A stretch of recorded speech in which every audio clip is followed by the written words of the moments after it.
I know, but look, it's wonderful. We finished the khilafah, Uthman radiallahu anhu. This is definitely not like when I definitely left you on a cliffhanger talking about the 7 ahruf and we had to stop after the first 3. I'm sure that was like utter anguish for all of you. So I apologize for that night. Alhamdulillah, this is a good place. End of chapter of Uthman radiallahu anhu, and we'll start with Ali radiallahu anhu. Okay, I have a question here written by Sister Alia. She's saying, when the Masahif or Mushaf was sent to an area, was there a reason why that particular one was sent to that particular area? Very, very good question. And I think that would be a wonderful thesis for a PhD, because it's a question that keeps on coming up. And the answer I hear from different scholars today are like, maybe, but we're not sure. For example, we have the tribe of Quraysh, right? Living in the area of Hijaz. Hijaz includes like Mecca, Medina, Al-Ta'if, a little bit north, a little bit south, including Jeddah. Jeddah wasn't the city really back then, I don't think. And they had a special tongue and an accent, a way of pronouncing certain words, spelling system. And then we have other major tribes. One of the biggest tribes back then was Bani Tamim. Bani Tamim, let me try to bring up, where is that slide that has the map? Okay. Oh, what? Sorry. I thought I had it. Back. Where's that map? From current slide. Okay. So we have Bani Tamim. I hope you guys can see the area. So Quraysh would be, I don't know if you can see my mouse, but the Quraysh would be here in the western coast of the Arabian Peninsula. Bani Tamim, I tried to look it up in many sources. Basically, they lived along the east coast and expanded to Iraq and sometimes even to Riyadh. They lived, and they were Bedouins, so they would travel also, but some of them settled down in this area. They had quite a different accent than Quraysh. If you can imagine, they're like on different sides of the peninsula. So it's kind of like talking about here on our East Coast, comparing our accents to that of California. And you might hear some different accents. So some of the Quran was revealed in these different accents. It's included in these different ahruf. Now what's noted is the recitations that are in Iraq, in Kufa and Basra, their recitations is highly compatible with the accents of Bani Tamim, whereas the recitations in Mecca and Medina and also Damascus is highly compatible with that of Hijaz. But not always, there are exceptions, which presents the question, were the Masahif and the reciters chosen for different regions to be compatible with the accents of the tribes? The answer is maybe. It needs a PhD thesis. You need someone specialized in linguistics and in history and in qira'at and in the scripture of Masahif and in, I'm sure, many other areas to be able to bring those different threads together and do those comparisons. And a few years ago, Sheikh Adil Abu Sha'ar, which is one of the top scholars in this kind of bridging of qira'at with rasm and history, he was asked that question and he said maybe he doesn't know. So Allahu A'lam, there might be someone working on it today. And tomorrow we might be happily surprised with some great PhD thesis that's approved and then printed, inshallah, to access us. Speaking of surprised and happily surprised, Brother Ali sent me an email reminding me, actually, subhanAllah, I knew of that, but for some reason, lapse of memory, there is a Mushaf with an English translation that they say includes alternate qira'as. Personally, what I'd like to see is a tafsir that includes alternate qira'as exclusively and all the time, and that tafsir being translated.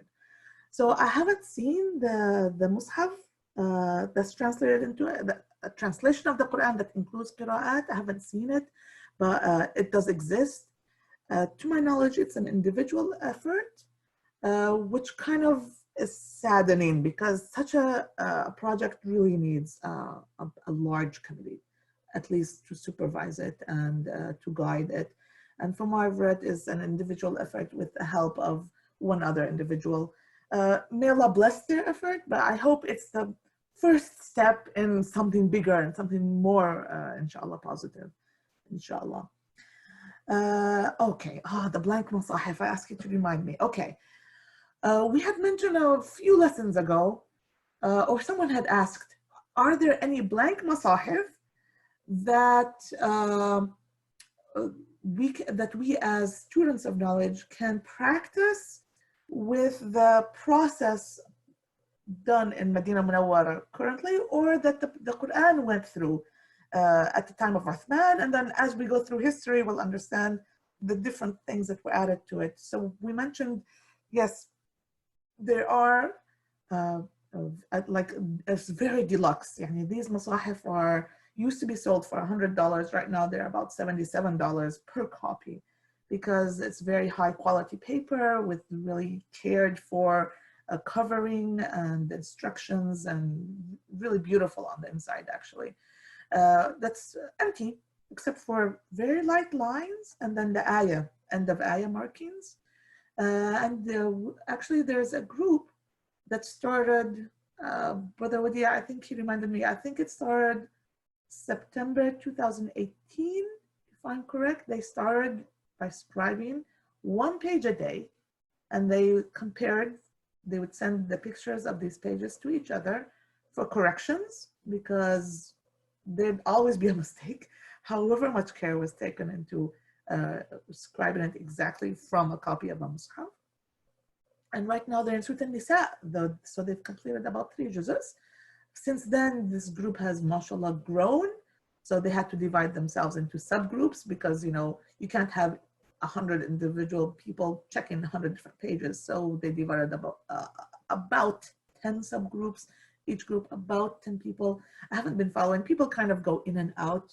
People join, and then people get tired and leave or get distracted or whatnot. So that was the idea. The masahif can be accessed through Nibras, but they're sold out. So we were saying, Nibras, usually what they do is, if they know there's a need and a want, they'll order a number. So that's why I'm collecting the numbers. Who's interested and is committed to those $77 plus shipping. So it'll be probably $80, possibly $85 with the total. We're just getting the numbers. I'll pass on the number to Nibras. And if they say sure, whenever the next shipment is, we can notify you and say, hey, now you can buy it from Nibras if you want to buy it from them directly. So right now we're just collecting interest. But I want it to be serious interest, please, because if Nibras goes and puts in the effort and puts in the, it's a nonprofit organization. So each book, each one of them costs money to ship and handle. We want to at least, if we say we want 10 copies, we want, 10 copies to be bought from them and not just 2, so that they can trust us next time, inshallah. So that's the idea. Once you get your masahif, I'll be happy, inshallah, to connect you with the WhatsApp group that writes 1 page a week, and then you'll be put in a subgroup where you have your fellow brothers or sisters who are checking your pages, and you're checking it with them, inshallah. Okay, let me see if there are any questions. Okay, that's about it. Okay, alhamdulillah. And alhamdulillah, class time is ended. So I'll see all of you, inshallah ta'ala, tomorrow with the khilafah of Ali radiallahu anhu. Question above, let me see.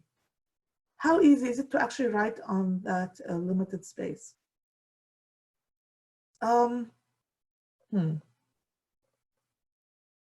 I don't know. I wish Wadia was with me. I started at the beginning, but I just ran out of time. I found it easiest for me to sit for about 20 minutes a day and put in a lot of care, and I would maybe achieve at the beginning 3 lines. So by the end of the week, I'd have finished the page. But the 20 minutes would take less and less time as I kept on going. But at some point, I had to like, I'm not dropped out, I'm still there, but I'm just a blob. I just watch everyone else achieve and just say, Ya Allah, give me time, give me the blessing of health and time to be able to go back to scribing. Because my handwriting became beautifuler, my appreciation of rasm al-masahif, noticing all these differences, questions will be brought up. It's like a real life application of what we're learning. So I do encourage you, if you have the enthusiasm, to seriously think about it and make istikhara, inshallah. If you like, we have the system ready and up, inshallah. Okay, Jazakumullah khairan. Thank you so much. I hope to have the homework ready soon. I apologize for sometimes being quite late. And I'll meet you all tomorrow, inshallah. Jazakumullah khairan. Subhanakallah wa bihamdik. Ashhadu an la ilaha illa ant. Astaghfiruka wa atubu ilayk. Wassalamu alaikum wa rahmatullahi wa barakatuhu.